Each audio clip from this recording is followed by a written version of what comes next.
I'm so excited because I have a new story tonight. I can't believe after all these years there's a story that I never heard before. And I heard it today at lunch. I'm not going to tell you who told it to me, but his initials are Dave Finley.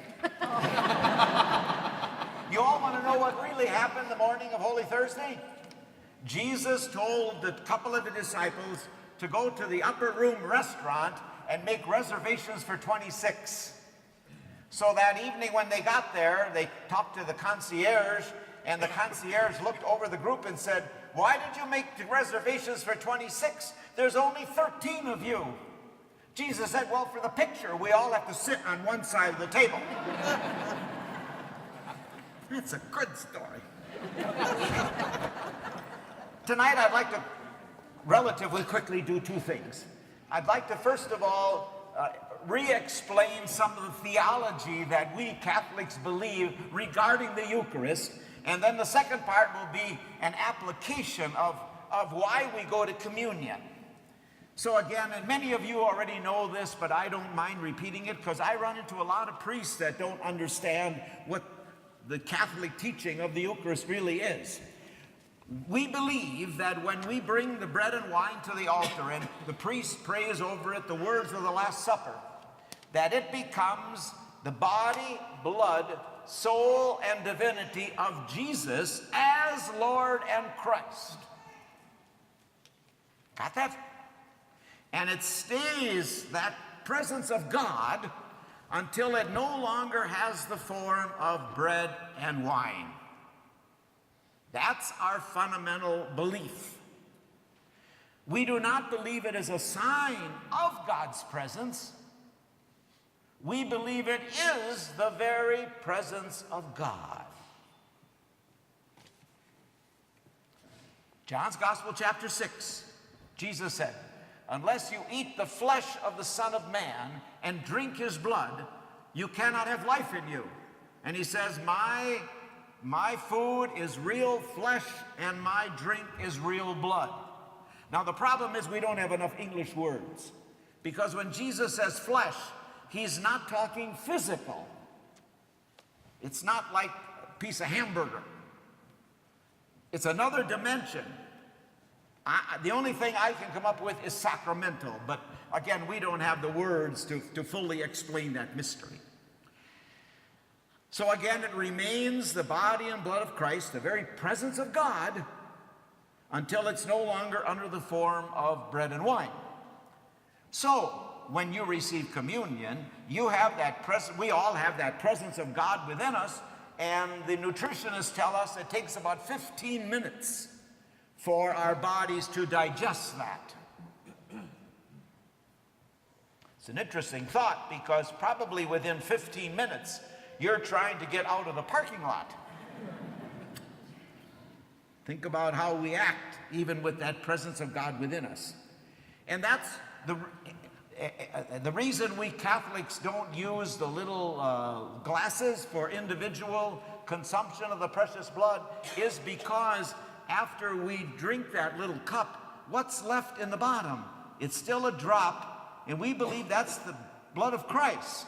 So holy things have to be disposed of respectfully. So we can't take all of those little glasses and put it in the dishwasher, because then the precious blood goes down the drain. We don't interpret that as respectful. The respectful way of disposing of holy objects is to consume it, to burn it, or to bury it. That's why we use the common cups. And I'm sure you know that after communion, the ministers of the communion purify those cups. The first washing with water they consume, and then it goes into the soap and the dishwater, so on.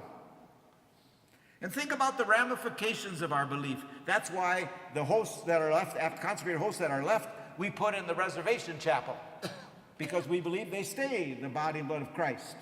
And we use those primarily for the sick and the shut-ins. Think about the ramifications that if somebody would, I have it happen already in the nursing homes, after receiving communion, somebody would spit up the host. That's still the presence of God. Has to be disposed of respectfully. And you can go on and imagine other scenarios, but as you are handling the Eucharist, think about that. And again, I repeat, after receiving the body of Christ, you get to the cups of precious blood. Even if you don't receive the precious blood, and I understand that, would you at least bow before you pass by? Because again, we believe that's the presence of God. And we're privileged to receive that. Now, the application of the Eucharist. Our church is 2,000 years old. And over those 2,000 years, we have accumulated a lot of baggage. And what has happened is that we, the lawyers and the moralists in the church, have made rules about consecration. For instance, for the bread to be consecrated, it must be only wheat and flour, no additives. The wine has to be naturally fermented with no additives.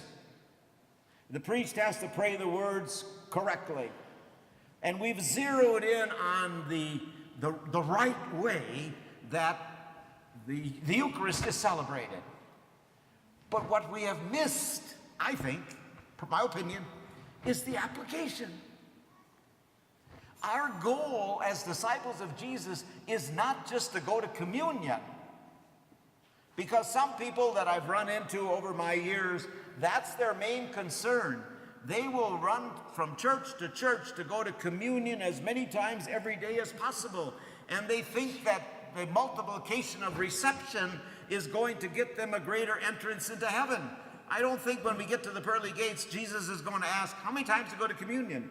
And you know, of course, that Jesus and his disciples only had communion once in his whole lifetime. So is there more? I think so. I think the real message of Jesus also includes, again, I'm not downplaying that, but I think the message of Jesus also includes that communion change us. It's not just reception, it's transformation. That as we receive the Eucharist, if we're not transformed, I don't want to say it has no value, but it only has half the real value that Jesus intended. I think Jesus at the Last Supper, when he took the bread and said, "This is my body," he wasn't just looking at the host. He was also looking at all those around the table with him. This is my body. And with the cup, he wasn't just looking at the wine. This is my blood. You're my blood.